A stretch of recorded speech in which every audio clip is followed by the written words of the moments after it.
Non c'è mai una seconda occasione per lasciare una buona prima impressione, diceva Oscar Wilde. E questo suo pensiero è stato divulgato in rete milioni di volte da una schiera di persone che lo ritiene molto veritiero. Ciò nonostante, resta il fatto che molti di noi mettono poco impegno per far sì che in un primo incontro l'altro si senta a suo agio e conservi una buona impressione di noi.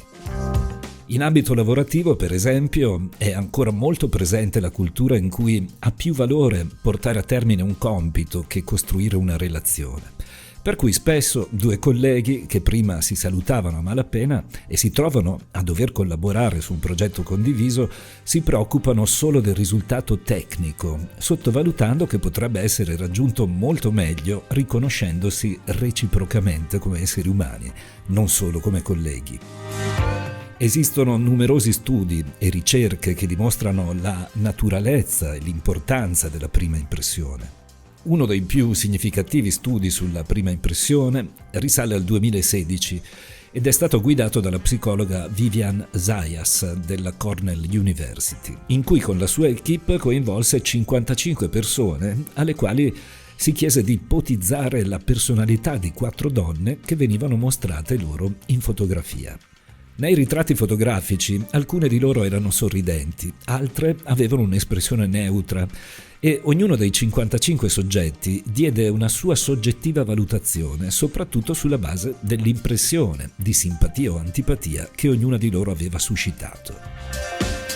A distanza di qualche mese, ognuno dei soggetti incontrò le 4 donne personalmente, dialogando con ognuna per una ventina di minuti. Il risultato fu che l'impressione venne confermata nella stragrande maggioranza dei casi, anche dopo l'interazione personale, per una sorta di principio di coerenza interna o bias di conferma, tramite il quale sembra che ognuno di noi tenda a non cambiare idea riguardo a un giudizio che si è fatto. In questo caso si parla ovviamente di un approccio prettamente visivo con una fotografia che non è una persona reale. Quindi l'impressione nasce dalla semplice interpretazione soggettiva del viso in una posizione statica. Ma questo la dice lunga su quanto le nostre semplici espressioni del volto durante i primi momenti di interazione con qualcuno inneschino in lui un filtro che porta a catalogare, a mettere un'etichetta, dalla quale farà fatica a spostarsi in seguito, proprio a causa del bias di conferma. Semplicemente, dal momento che questo pregiudizio tende a volersi confermare, fu chiaro durante gli incontri di persona che il soggetto sottoposto al test si comportava con la donna di turno in maniera differente a seconda della prima impressione che aveva avuto di lei tramite la fotografia.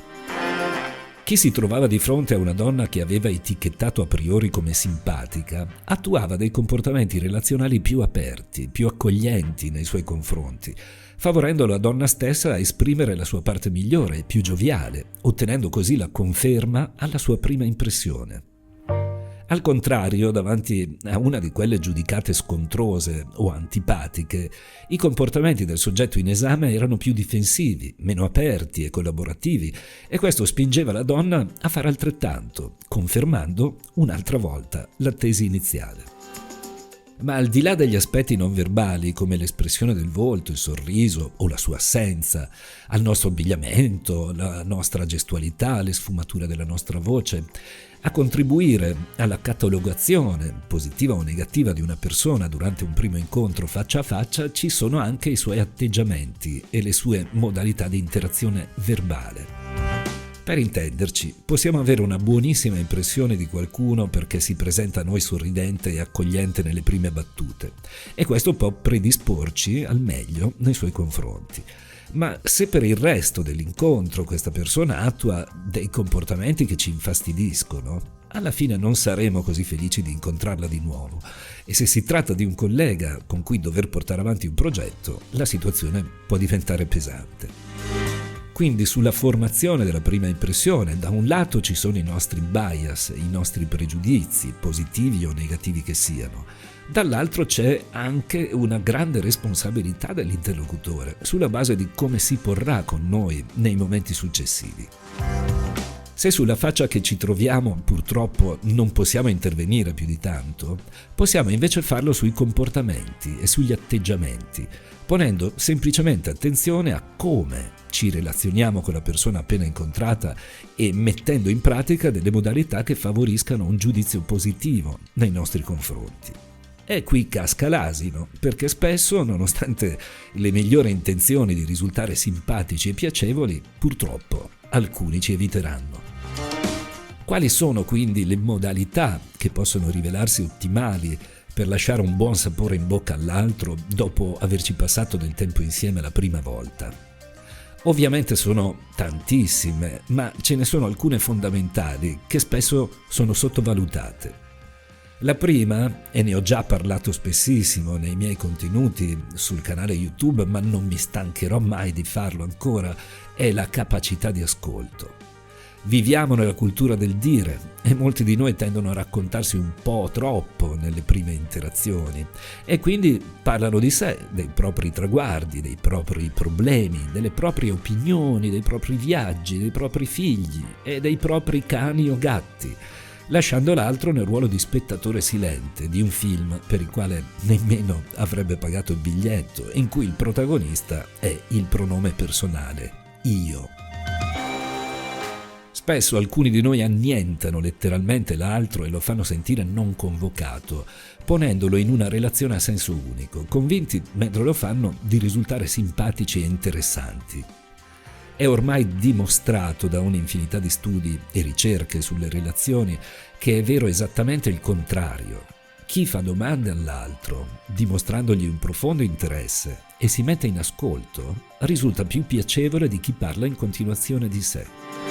Non dobbiamo dimenticare che ogni essere umano occidentale cerca stima e considerazione in qualsiasi relazione.